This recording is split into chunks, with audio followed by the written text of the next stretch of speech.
What is going down, Sourdough Squad? We got a whole bunch of roster moves, workouts, tryouts, some interesting positions, some positions that we were anticipating. All kinds of stuff going down. So, as we get prepared, we're going to talk about Seahawks. We're going to talk about week 2. Anything else we need to clear up against the Bears? But we're going to get into it right now.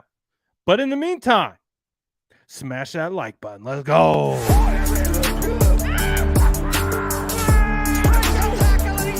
Smash that like button if you haven't already. Love to see it.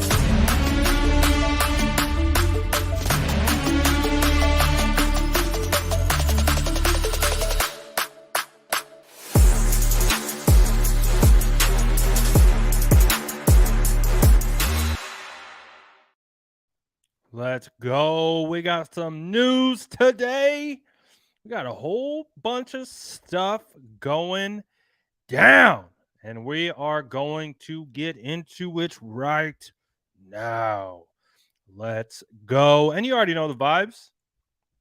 Drop an SDS in the chat if you're rocking with your boy. Shout out to the intro god. Appreciate you, my boy. And shout out, I got to give a special shout out to Jason Mishler. I think Diego too, for hopping in to the Supporters Club stream on the San Francisco 49ers platform. Also, got to give a big shout out to Nick Clark, Amber Wyatt, and Sydney McFarland. Some of the people behind the scenes with the San Francisco 49ers, your engagement crew. So got to shout them out for bringing me on for the first inaugural kind of 49ers content creator like mashup. You love to see it. And I appreciate you. I appreciated that, Jason. Really, really did.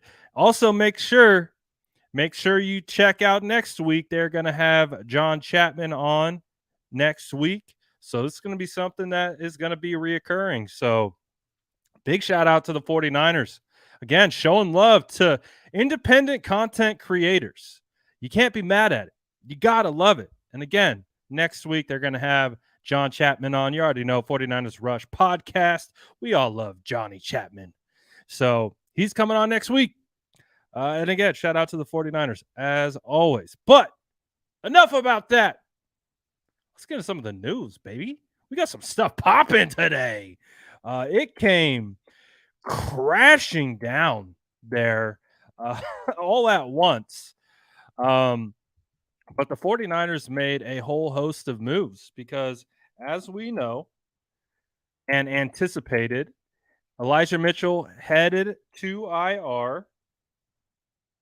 No surprise there. He's going to be out for about 2 months.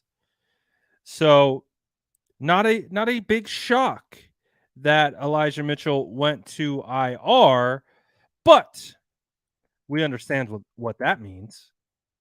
There's a spot open. There's a spot available from which Elijah Mitchell held down. So let's get into who they brought on. First, let's start with who they worked out, and then let's look at who actually made it. So let me get this pulled up here very quickly. And shout out to the whole squad in here. We got some numbers in here today. Smash that like button. We'll get more numbers in here. Let's go. But per Field Yates, the 49ers hosted a whole bunch of people. Specifically running backs. Devontae Freeman. We know who Devontae Freeman is. Used to be RB1 back in the day for fantasy purposes with the Atlanta Falcons. You also had Tevin Coleman, who was pictured here. We know Tevin Coleman extremely well. Nate McCrary, Abram Smith, undrafted free agent rookie out of Baylor, is a guy that I really like. LaMichael Pirine. I don't know if these are two people or one name that had a comma in it, but Godwin Ikubuki, butchering the name, and I apologize. No ill will meant. And the 49ers hosted Marlon Mack. But what did they? What else we get? What else we get? This also occurred. The 49ers promoted Tashawn Gibson to the active roster. No real surprise there, especially after he got the start next to Talanoa Hufanga against the Bears. Obviously, Elijah Mitchell, starting running back, is placed on IR. The 49ers add another offensive lineman in Keith Ismail to the practice squad, cut Keaton Sutherland and Cotter Weddington. But the big signing that I'm calling it a big signing. The 49ers brought in Marlon Mack. I love this. I'm not going to lie. I love this. I am not going to lie. You guys know me. I like to repeat things. So why wouldn't I repeat that? Love the addition of Marlon Mack. This to me is a starting caliber running back. If you ask me, Marlon Mack was a draft crush of mine coming out of UCF. I believe he was a 6th-round pick. Let me work the quick Google machine because I haven't talked about this guy in a hell of a long time. But I believe Marlon Mack was a former 6th-round draft pick at a UCF. Let me make sure my facts are correct here. Yep, he's out of UCF. I remember that correctly. I believe he's a 6th-round draft pick by the Colts. But he was a guy that I really, really liked. I thought he could be the starter. And then, lo and behold, the Colts drafted Jonathan Taylor. And then all that kind of went out the window at that point. But Marlon Mack is a good player. So I'm all for it. The biggest issue that Marlon Mack had was he suffered a pretty severe leg injury. That's why I believe he's on the market. That's why I think he's out there available to sign to a practice squad. He's had an injury in the past, a pretty severe one. I believe it was an ACL. But Marlon Mack, he's a dog. Again, I posted the highlights in the chat earlier. You just look. He's got vision. He's got cuts. He's got speed. He's got burst. You like it. You love it.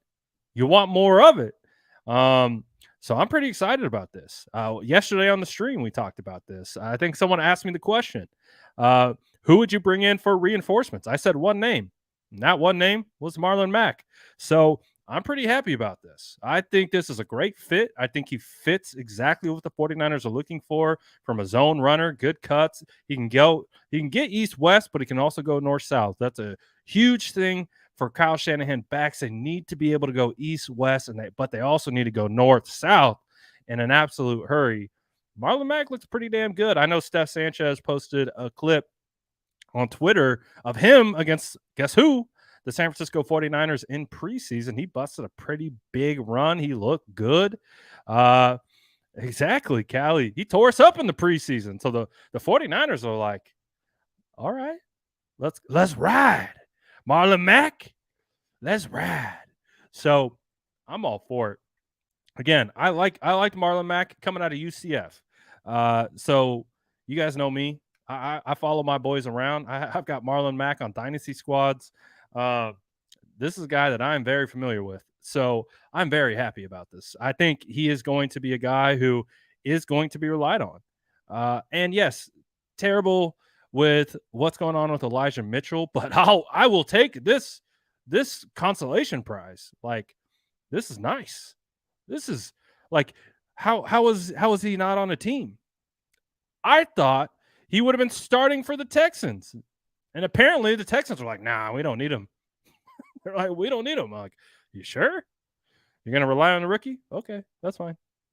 That's fine. Sup, coach? The God, appreciate you, my guy. Dropping the $10 super chat on your boy. Appreciate you. Let's see what Coach has to say. Coach always brings hot fire to the chat, so it's always good to see Coach around. He says, sup, Brad? We got to do some homework. He was Houston's legit number 2. I thought he was going to be starting, to be honest. I thought he was going to be the starter. But Damon Pierce beat him out, and then they cut him. Then they added him to the practice squad. Then they cut him from the practice squad. Coach says, I just don't understand why they let him go. I agree. I don't understand either. We need all we need is one guy to tote the mail. That's it. One of these guys has to pan out. Hey, I like Jordan Mason. All right, you already know. Jordan Mason is a stud. We know that. But you get a veteran, still got some gas left in the tank. Again, the injury kind of really hurt his progression, but he really does have some talent. Um, gosh, I love this pickup so much. I think it's phenomenal. I think it's I think it's phenomenal. Let's pull up some of his production up until this point.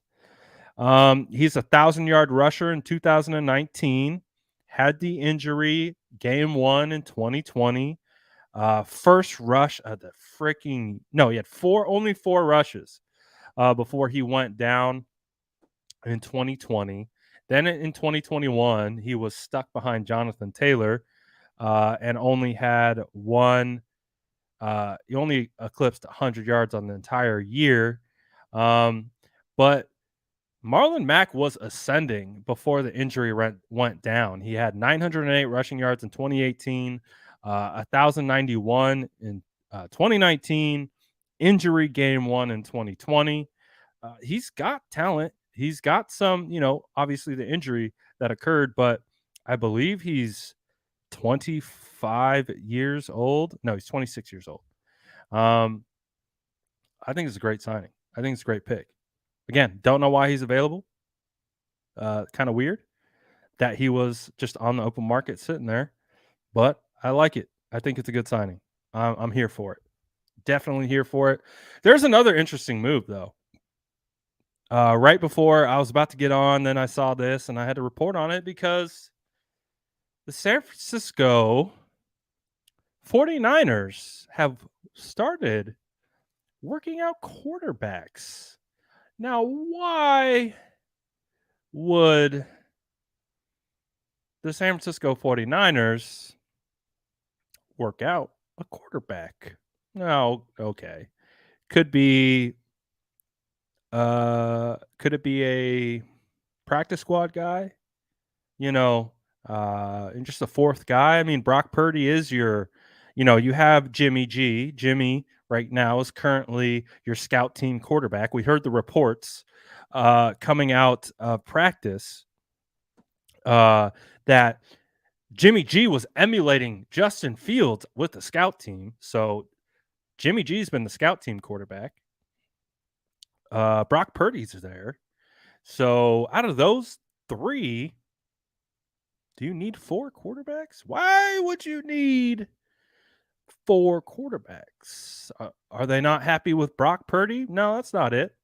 Brock Purdy's on the active. Brock Purdy's not going anywhere. So why would they be working out a fourth quarterback? Practice squad? I don't know. I think they really like Brock Purdy. I think they, this guy right here. He's kind of like Brock Purdy a little bit. Same vibes.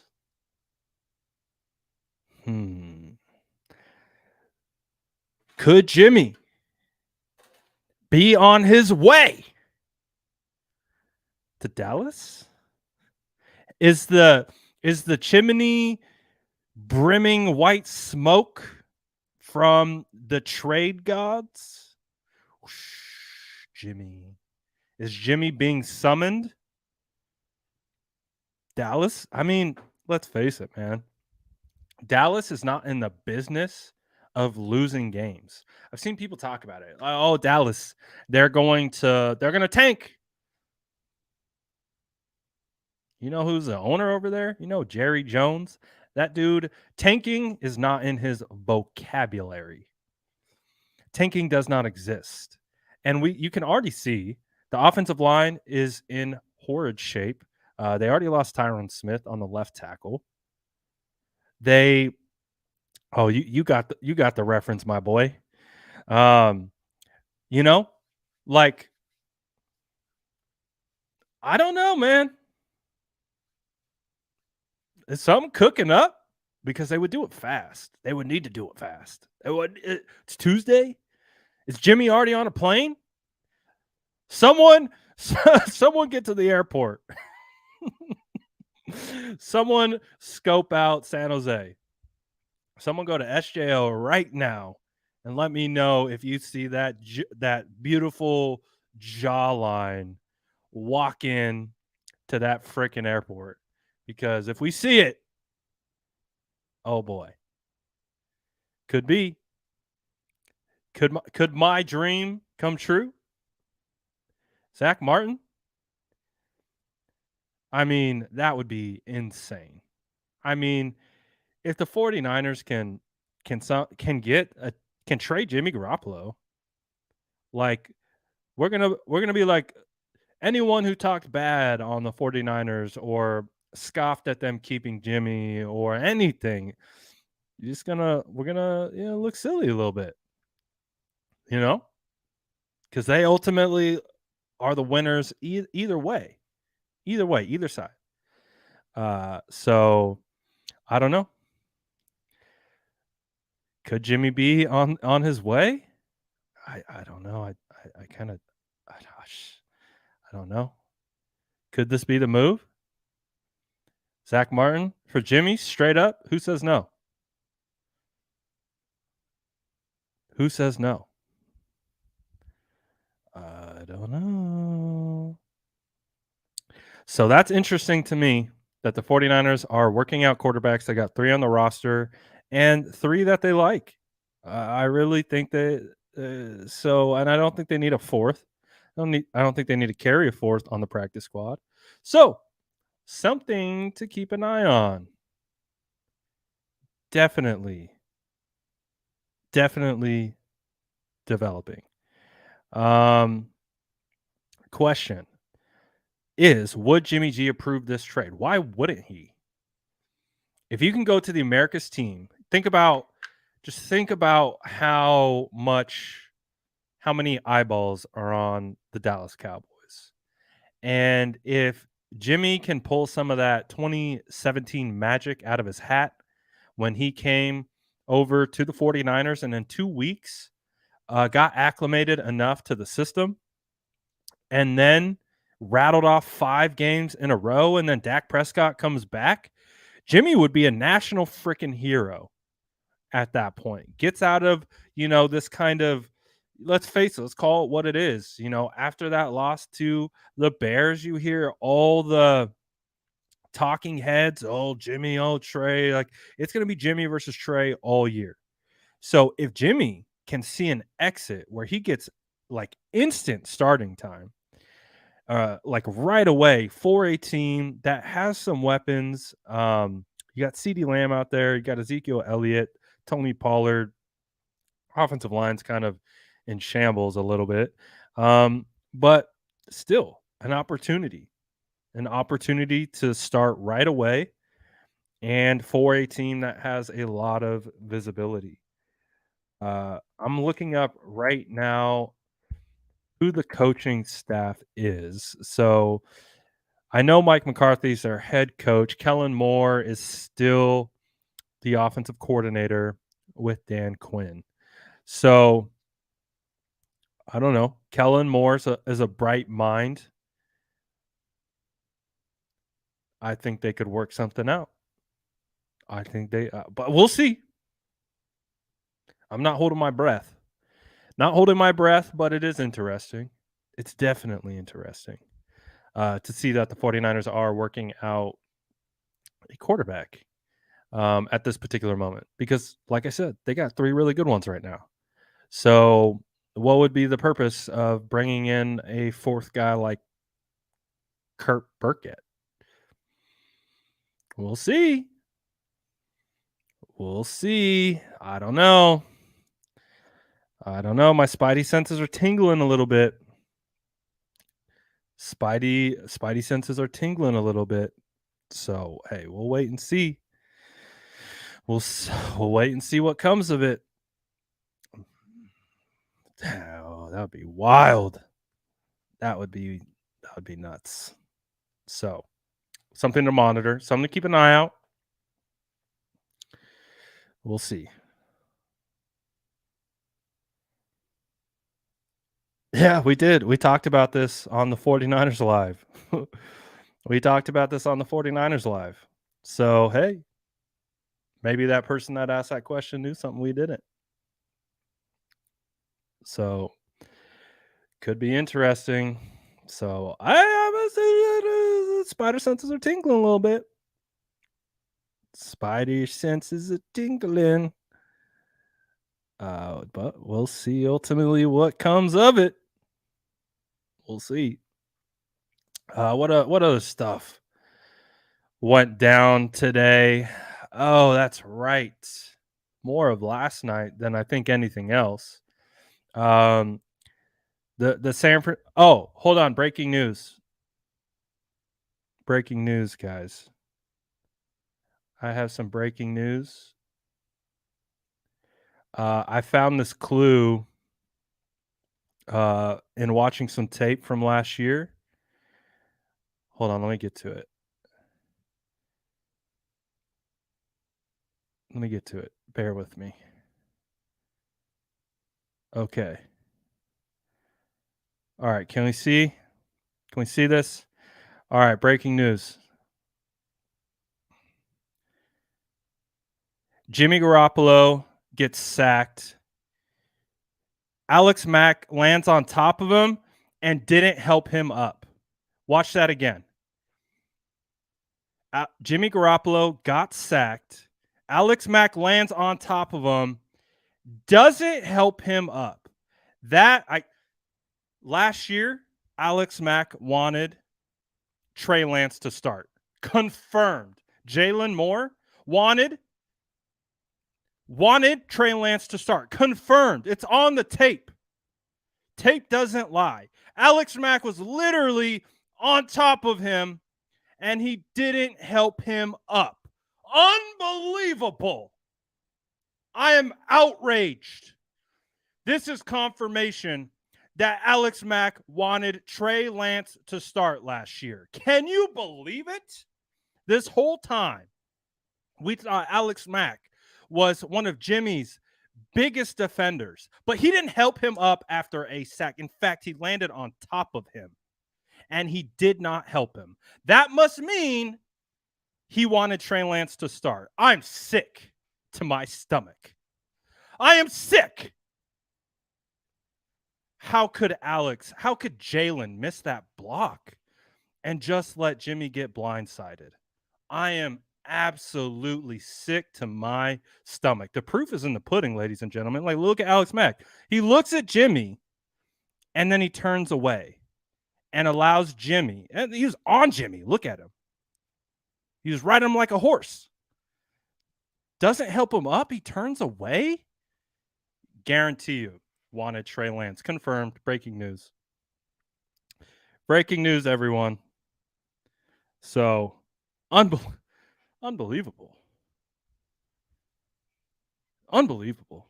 Like, it's on tape, baby. He put it on tape. This week is atrocious. It's Tuesday, people. Week 1. What the hell are we talking about? Unbelievable. I've seen a lot covering the San Francisco 49ers since 2017. I've seen a lot. I'm telling you, we're at an all-time high of buffoonery around here. Tape doesn't lie. What the hell are we talking about, bro? Come on. Breaking news. Alex Mack, and you all know I'm saying this all with a massive sarcasm font, just in case anyone wasn't picking up on it. Just making sure.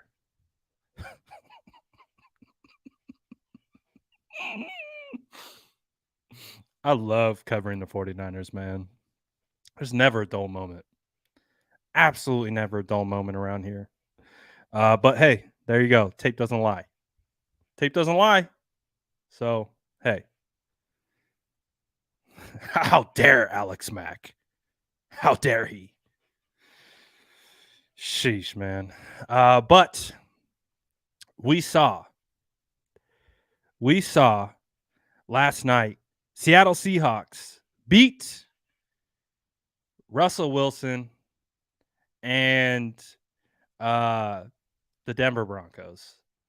I mean, again, the Denver Broncos beat themselves. Denver Broncos absolutely beat themselves. Um, 2 fumbles on the goal line. That atrocious end to the game.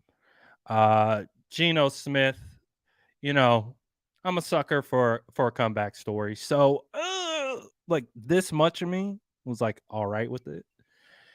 I would have loved much more though to see Seattle be all the NFC West tied with 0. I would have loved to see that. But now the Seattle Seahawks come into Levi's Stadium for the home opener atop the NFC West. And hey, they looked good. I'm not gonna lie. They look pretty good. They're gonna get Kenneth Walker back. Big fan of Kenneth Walker. Not a big fan that he's on the Seattle Seahawks. But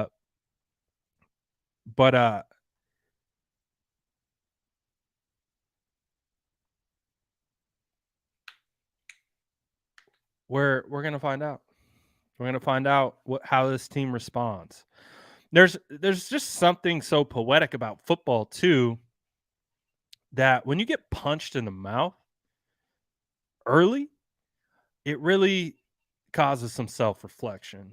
It also could cause them to get pissed off. And considering the continuous talking points surrounding this uh, situation, um, I mean, I like Charles Cross. Abe Lucas was like a top tier draft crush of mine. Like Abe Lucas was, he's up there. Abe Lucas was. Whew, I love Abe Lucas. I hate that he's on the freaking Seattle Seahawks. Um, Abe Lucas was my guy. Saw him at the combine. I felt, I started crushing on Abe Lucas just off of his body language, getting warmed up at the combine. He was just walking around looking angry as hell. I was like, who's this guy? Abe Lucas is a stud. So we'll see. We'll see what ultimately happens.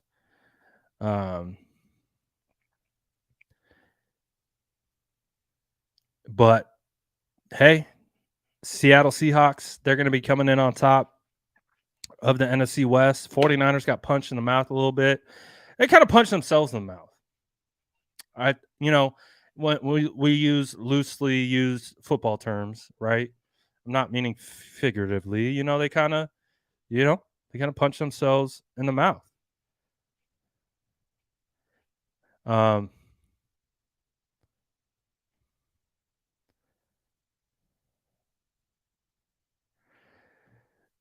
I don't think the Bears beat them.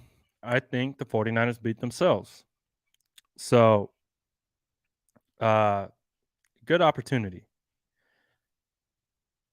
A good opportunity for the 49ers to get a team that right now, the whole NFL kind of loves, right? They loved seeing Geno Smith beat Russell Wilson. They love that. So all of a sudden, Seattle's got a little cachet riding into this game. And if the 49ers can come out, perform well, and get a W, I think it's going to be nice. I think it's going to be a nice little momentum swing, especially for the fan base, because we know, Lord knows this fan base cannot handle losing games. Just kidding. I love you guys. Remember, it's only Tuesday. The amount of shenanigans that I have seen could literally fill up an entire season worth of shenanigans at this point. But that's why our fan base is the best. A passionate group. We're a passionate group, and we love the 49ers. So big test. We'll take it. We'll take it. 49ers beat Seattle. You're not going to get they're the Seattle Seahawks. They're trash. You're going to be, okay. They're tied. I don't even want to think about it if the 49ers, lose. I don't even want to think about it. I don't even want to think. You think today's bad? It's going to be crazy. But I think the matchup really does suit the 49ers pretty well. Seattle does play us well. They do. I don't know what it is. Doesn't matter. They play us well. But let's see how they fare. Against the San Francisco 49ers. I'm really looking for a big bounce back from that defense. I think the defense understands that a lot of the success on this season is going to ride on them. And I think they want that. I think they want that pressure. I've heard Eric Armstead talk about it. Eric Armstead talks about, we go into games thinking we're going to win the game when he's talking about the defense. I think a lot of, us, we put so much emphasis on offenses winning football games. Eric Armstead's like, no, that's on us. That's what we're going to do. We're going to go in here and we're going to win the game. And he's like, nothing disrespectful to the offense or anything. But I really think that's how the defense feels. And I think that performance against the Chicago Bears with the penalties and their like kind of blown assignments on losing some wide receivers in the shuffle and stuff like that. I think they're going to take that personal. And I think they're going to bounce back. They're going to bounce back nicely. So definitely looking forward to this matchup. I think barring the football gods, we're going to get good weather, and we're gonna get some redemption. Hopefully.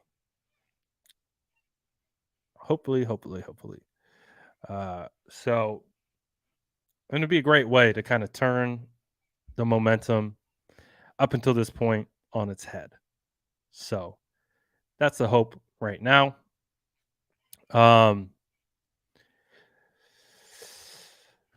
Again, I haven't watched the defense yet.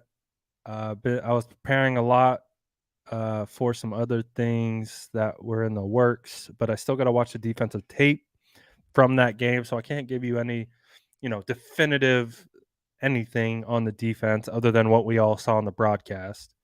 Offense, I felt better about. I felt better about the offense after watching it back. I felt like, the offensive line is going to get a lot of crap.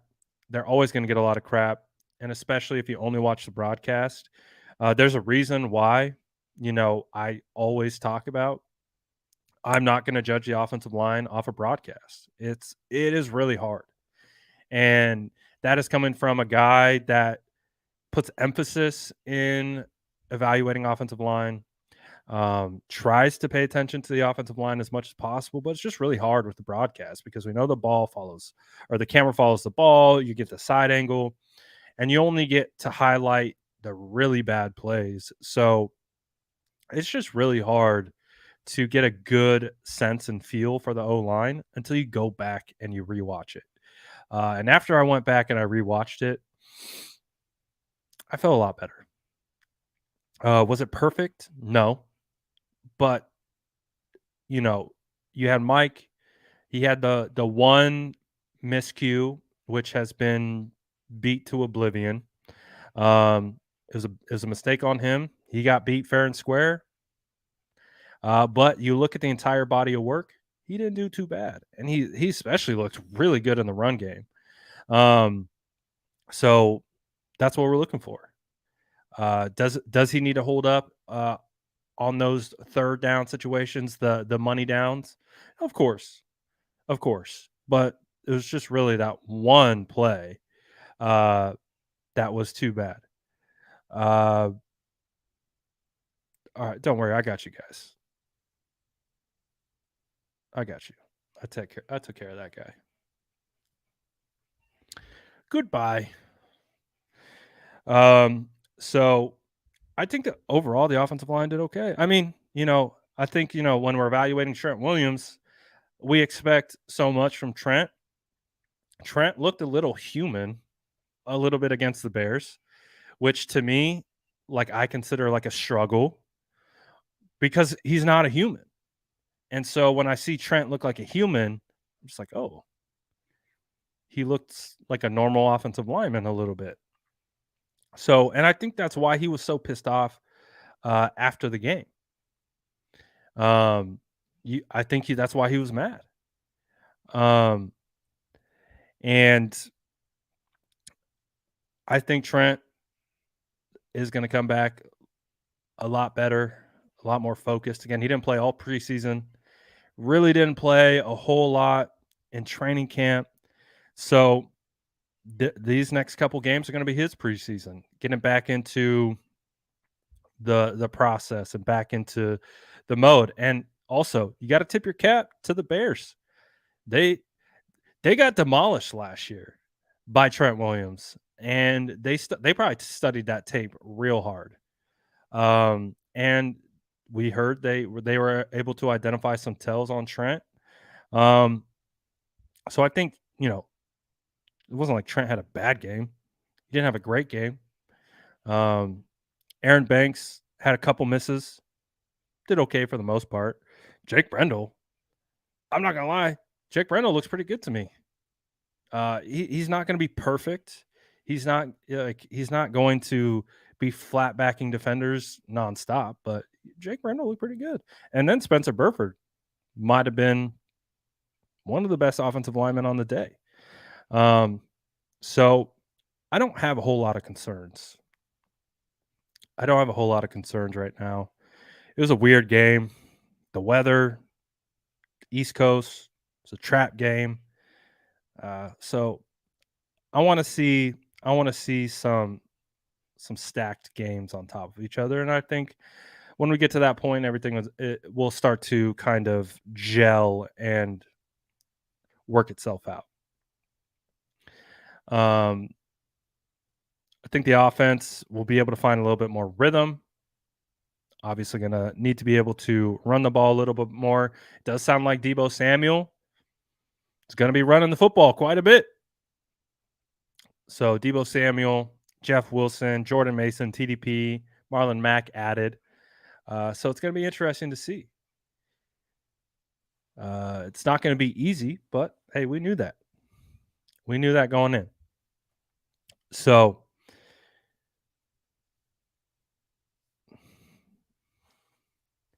I do think, it's too early to kind of make definitive statements on a game like that game. It was just a weird game. A lot of self-inflicted penalties, weird weather. It's just weird. It's just a weird game. So we'll see. If we see the same thing. We see the same thing against Seattle, then I think the concern will start to be a little bit more valid. Not that it's not valid, but I do think, again, we're talking about a marathon. We can't treat everything like it's a vacuum. But so we'll see. We'll see how they respond. We'll see how they respond against Seattle, and I think that will be a really good measuring stick of what this team is. At least from a mentality standpoint, how can they handle the noise and the repercussions of the loss. So I'm definitely looking forward to see how that goes down. Um,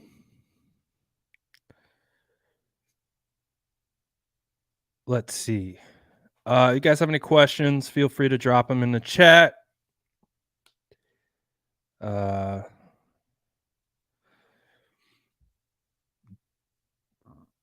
yeah, that Chicago game just feels like a whole lot of just kind of throw it out.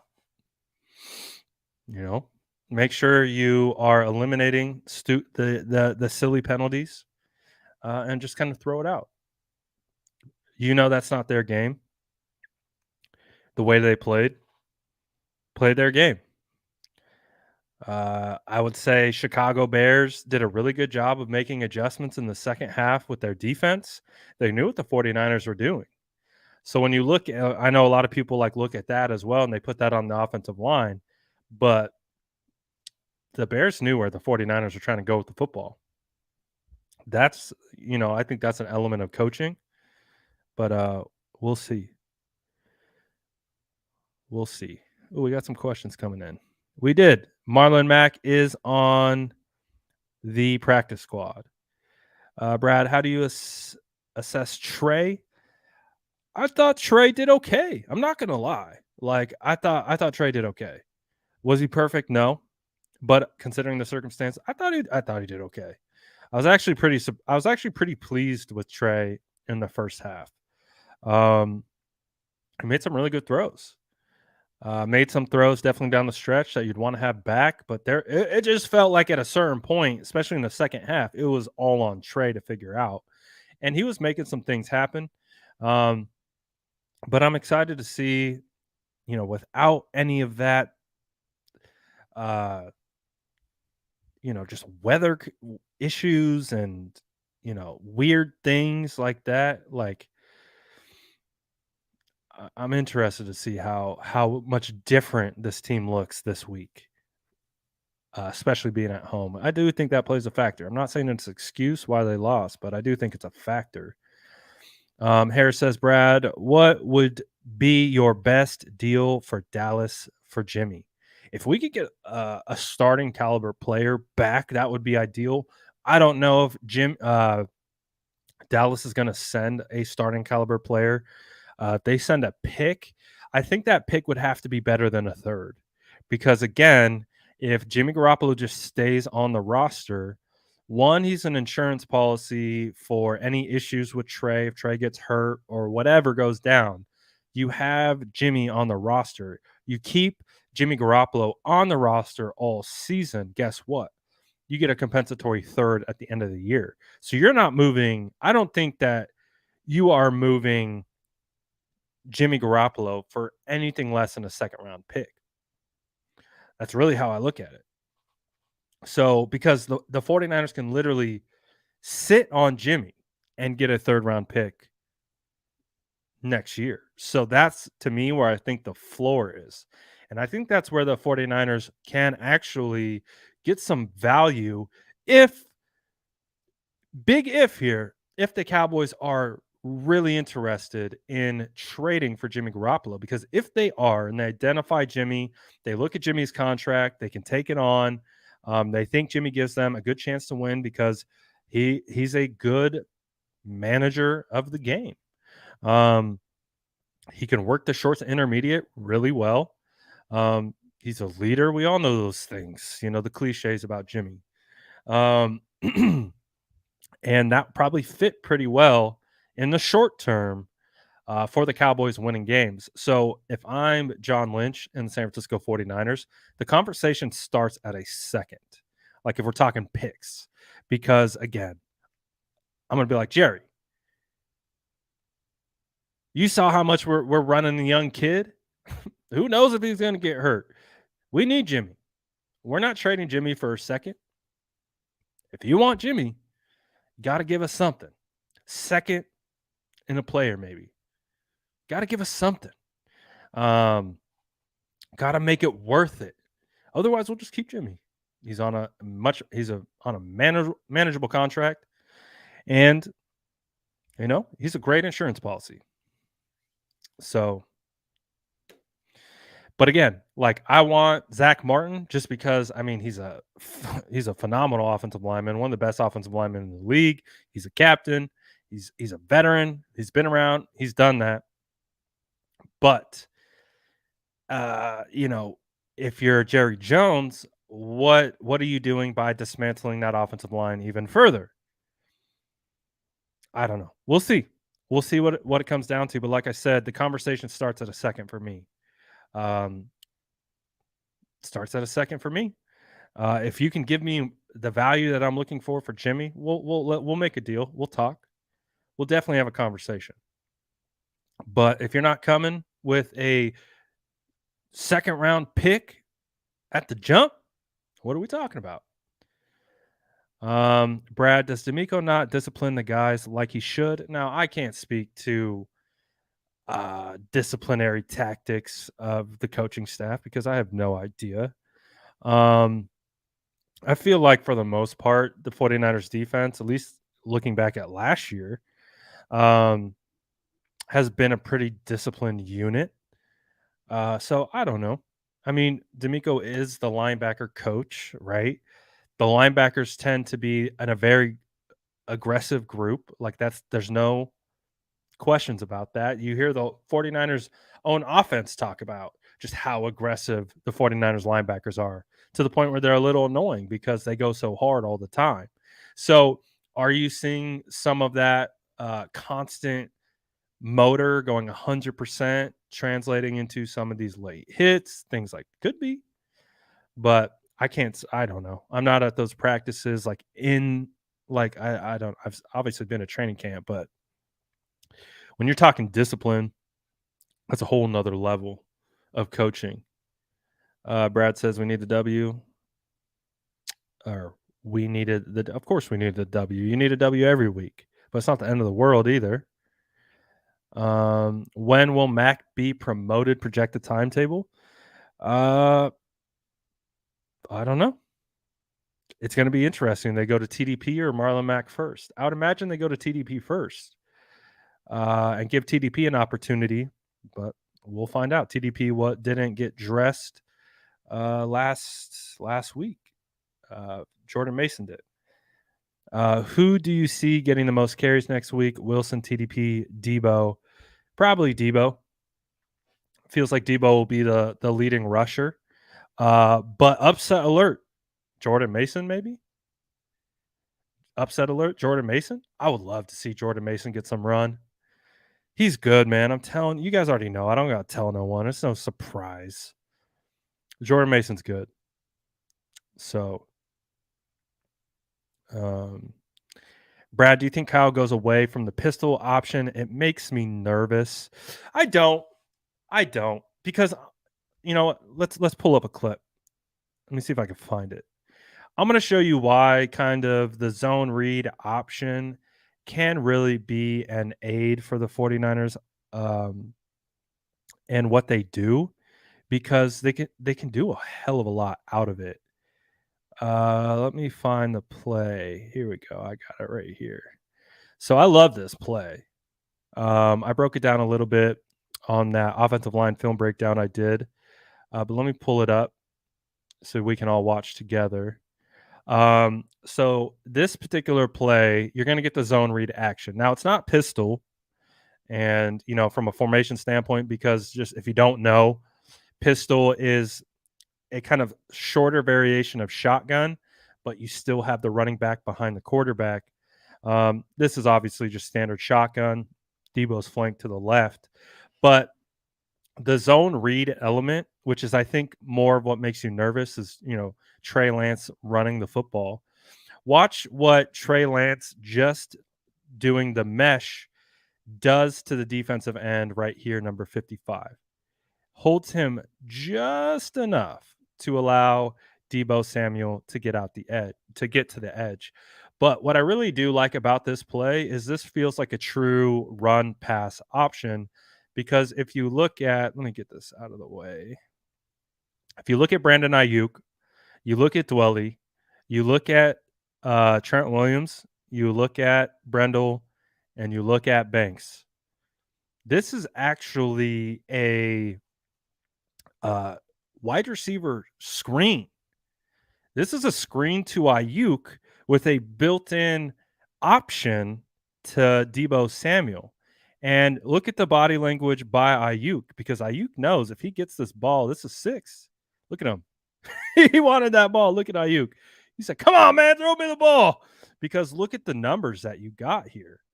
The numbers, you look at the linebackers, look at how much they suck up on that run to Debo Samuel.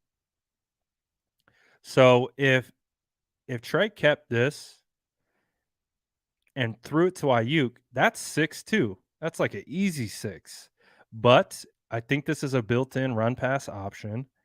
They give it to Debo. 55 gets held just enough by the zone read action at the mesh point, and you got numbers that they clearly wanted, because this is basically 3 guys. Only 3 guys are blocking for this play.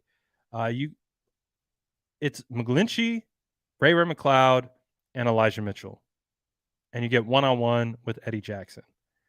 I like this. I like the design. I like the element of it. I like that you could run 2 plays off of this. It was an option. He hands it off. It's literally 2 plays in 1 play, and they still scored on it. So again, look at the offensive line. Look at the way they move. The whole from Brendel over is running screen. Look at Burford. What a dog. Look at Big Burford. Get on the ground, bruh. Sits on him. Look at Burford, man. So inspirational. So, was it perfect against the Bears? No, it wasn't. There's a lot of things that they could do better. But there's still some positives to take away. And that play just was sparked by my guy's question. Yeah, I see what you're talking about. I know what you're talking about. I know what you're talking about, for sure.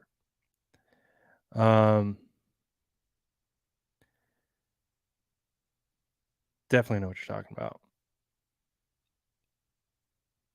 But let's see some other questions. Do we regret cutting Trey Sermon now? I don't know. What do you think the tell was for that leg? It was told to me that it was this thing he does with his ankle. But I don't know. I'm watching it right now. He's doing it on run plays too, so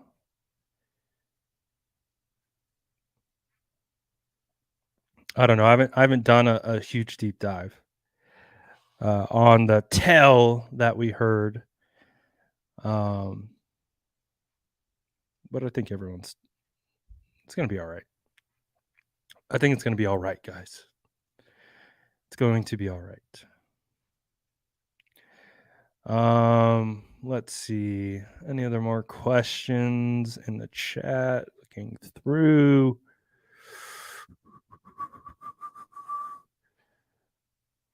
This is a good question. Who is better right now, TDP or Mason? I thought Jordan Mason was probably one of the best backs in training camp. I really did. I really thought he was. That's why I think I was so bullish on him this offseason, because it didn't matter that he was running with the third string. You could see that talent that he had absolutely would have translated to any unit that he would have played with, first string, second string. So I felt like Mason just has this urgency to him. I think TDP has an opportunity to be really good, but Mason just had this urgency that I really liked. So I like Mason right now. I kind of felt like Mason was going to be able to, get that opportunity to dress over TDP. We talked about it, and he did just that.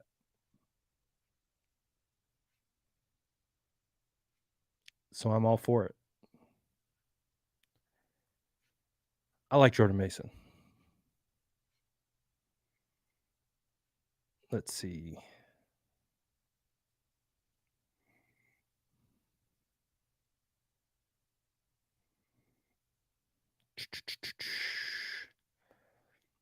How much do you think we'll miss Jimmy Ward going forward? Or will the back end get sorted out, fixed?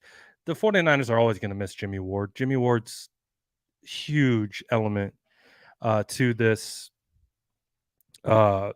defense. So they're seeing that right now. Again, Tashawn Gibson.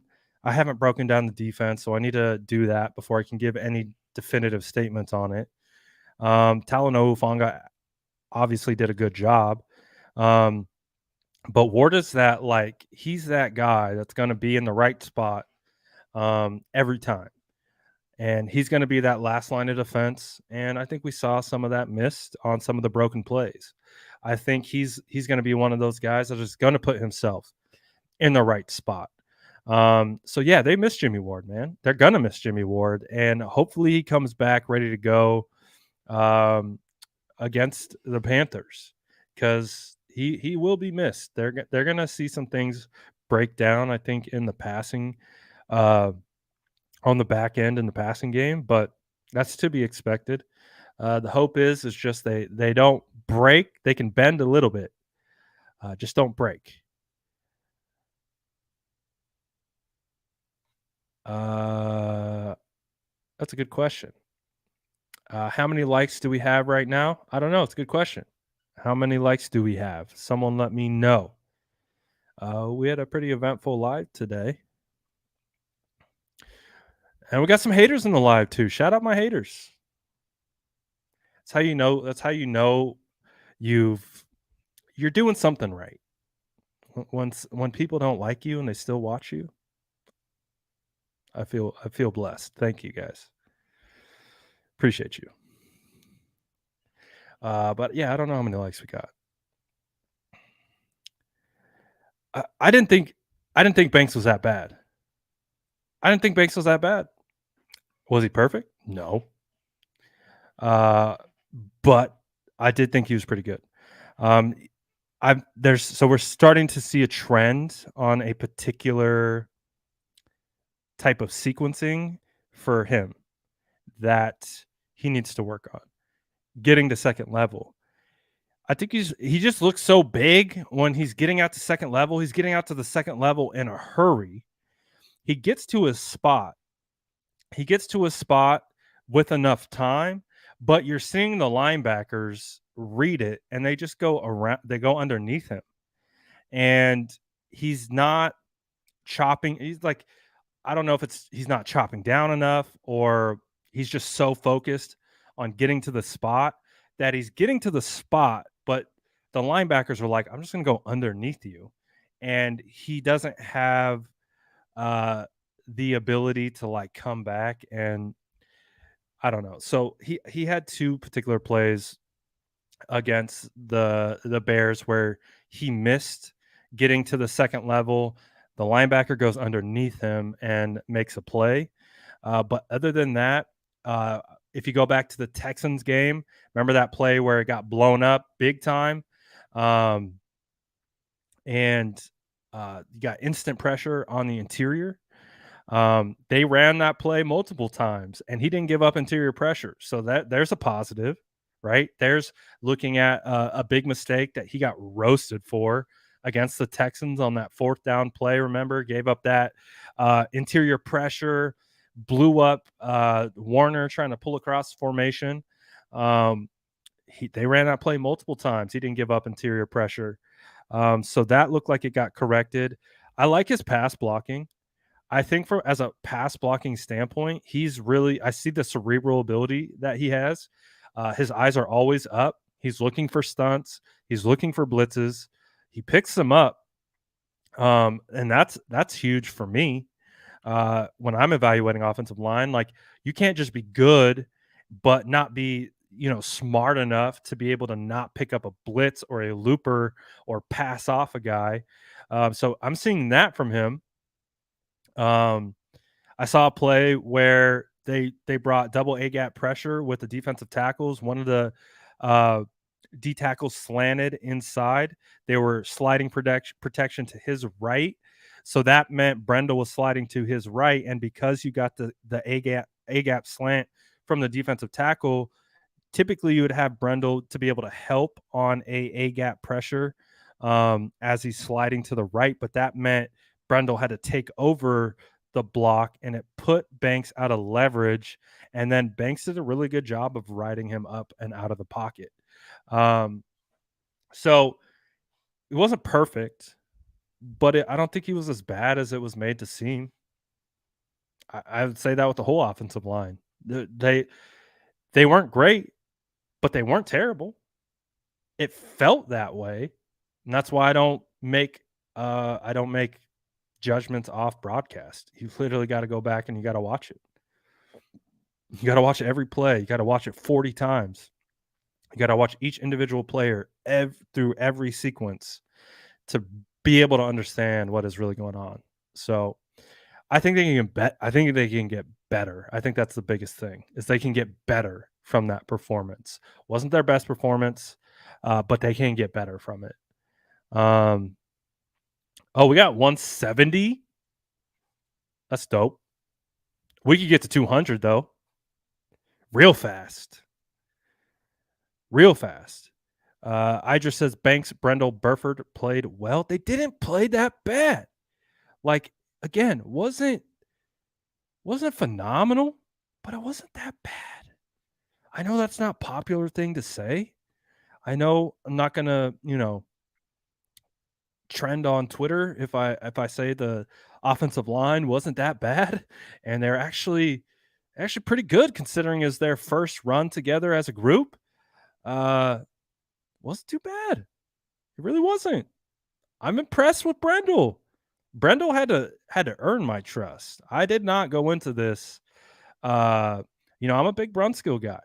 I didn't go into this just like, oh yeah, Brendel's gonna be. I was like, like what are we doing? But Brendel has proved he's earned my respect. Um, Burford obviously has earned everyone's respect with how good he's been playing. Here. So just so you guys, I got it right here. So why not? This was the play that I was talking about with Banks, where I think he can get a little bit better on. Like, I don't think it's an indictment on him necessarily, like that he can't accomplish this. But again, you see the lunge and you just get the sidestep from the linebacker. He can get better at that. He can absolutely get better at that. You know what I'm saying? And also too, I don't think if Trent doesn't fall as well, you have some gravity on the play that isn't being accounted for because you can see that Mitchell, I think that's Mitchell or is it Wilson? I can't tell. But they have to stop, right? He has to stop his momentum, cut to the side, and if he was able to hit this hole hard, that would bring some of the gravity of the linebacker to Banks. But you could get better at that. Like that's not it's not the end of the world, but it is a trend that we've noticed. Um, he can get better at it. You know what I'm saying? Like you see this, got to be a little bit more under control. Look at Burford on the other side, under control. He runs. Watch the base get wide. When we say chop it down, see how his base opens up, chops it down, gets square, creates contact. Great block by Burford. Brendel does his job. Outside shade. Don't let him cross your face. Great head placement. Hips in good direction. Just an absolute outlier. Like how often do you see Trent trip? Like, you can just see Trent Tripp. How often does that happen? You know? We never see that. We never see Trent Tripp. So, I don't know if it's because his foot slipped right here, the plant foot, you see the puddle and then the turf, and maybe it messed up his, you don't typically see that. So, if I do think if Mitchell could have hit this a little bit harder, get a little bit more gravity, but overall, still, you look at all these guys, these 3 guys did their job. Not bad. I think the play before was the Mitchell play that I think he got injured on. So I think Mitchell got injured on this particular play. It was a good run, but his knee got caught. So that one sucked. This play, I think we were talking about a little bit. Don't give up interior pressure from Banks. You got Croft pulling to kick out. So this is one of the things that the 49ers are going to have to pay attention to. Like, thankfully, Mitchell was able to bounce this out, but Robert Quinn, they knew what was coming. Like, there's a reason Robert Quinn is squeezing down and attacking Croft. That's not typically how it goes. Typically, the tight ends are the one doing the damage, but they weren't surprised by this run formation. And so you can see this is Robert Quinn, heads up play, squeezing down the line of scrimmage, getting to Croft. Like, Croft is supposed to be hitting about right here because you would imagine you get the zone read, right? So that's supposed to hold Robert Quinn, keep him honest. Robert Quinn did not respect that at all because he knew. Like, theoretically, if this was a true zone read, Trey Lance should have kept this. You see what I'm saying? Like, if this was truly a zone read, Trey Lance should have kept this because you have the defensive end crashing down so freaking hard. But they know this. They know the 49ers were doing this. And this is like how they were. And this is just a good effort by Elijah to get to kind of bounce it out. But they knew what was coming. Like, how often do we see defensive ends attack the tight end? We don't. This team remembers last year.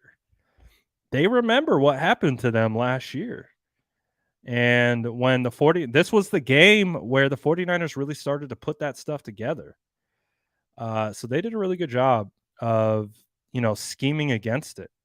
Oh, is this the Trey play? Let's all just look and watch this. I'm not going to do a full film breakdown or anything. This is the Trey throw. Ooh! That was pretty. Can we agree? Can we agree how pretty that throw was? That was really nice. Play action. Again, play action is a learned skill. Back to the defense. He has no idea what the defense is showing him. Eyes up, plant, layered it in stride. Sheesh. You see this stuff, and it's like, just give the kid some time, man.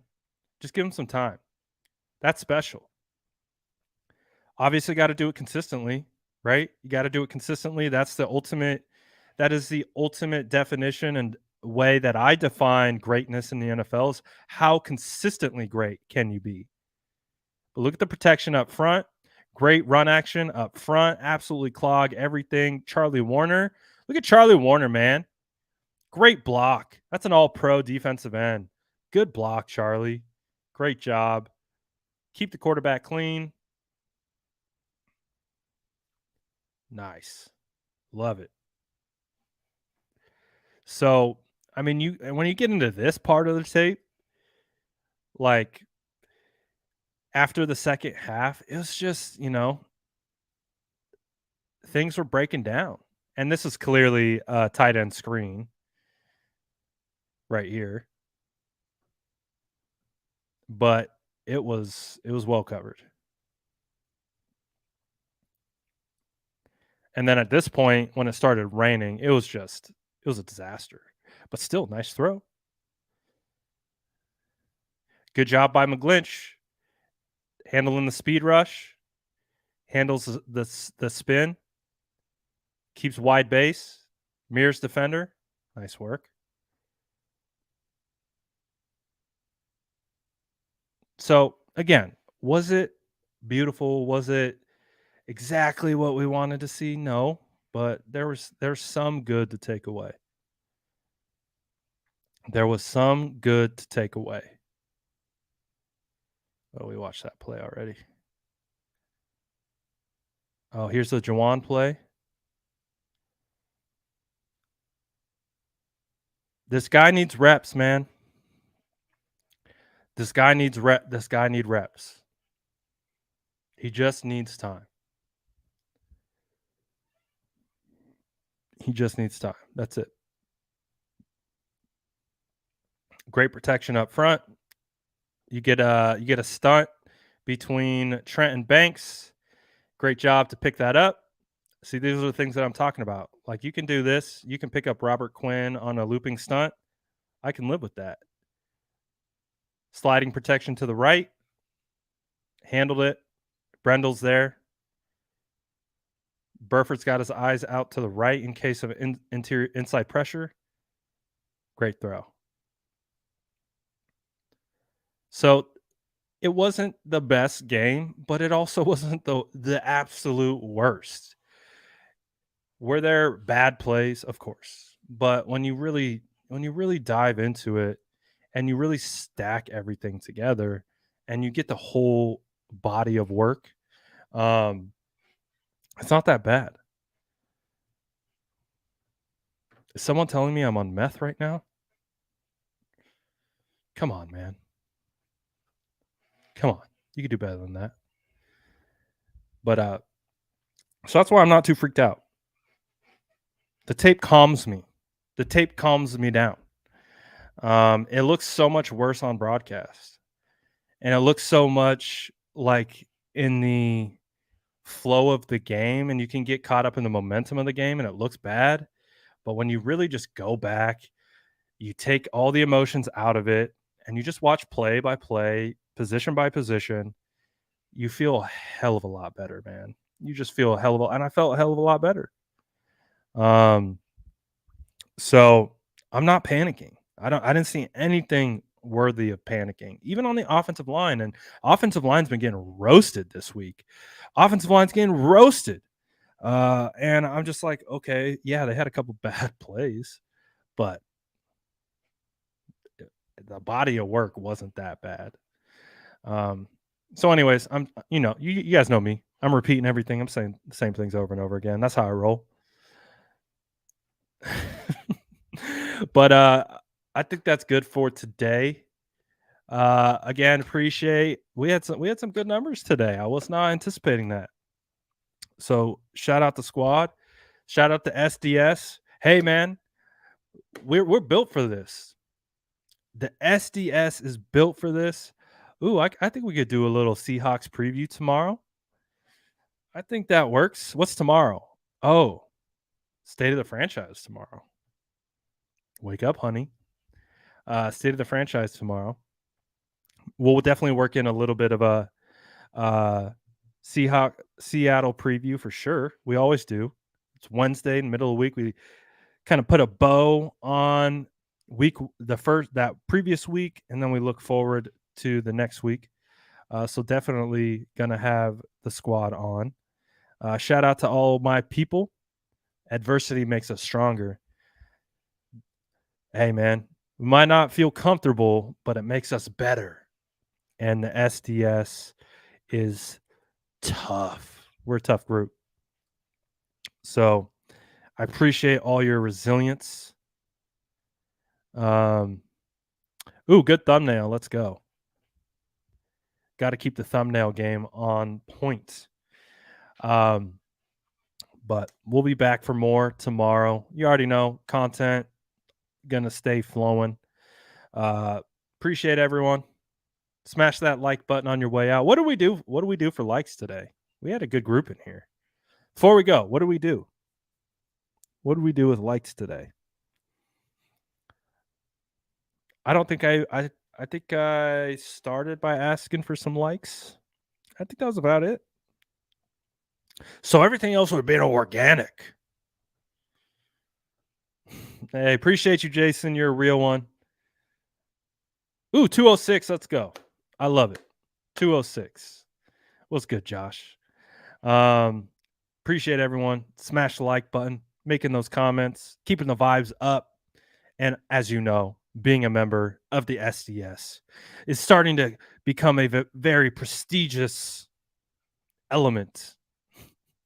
So I appreciate you guys. We'll be back. You already know. The vibes continue, and the SDS continues to rise. I'm out of here. Peace.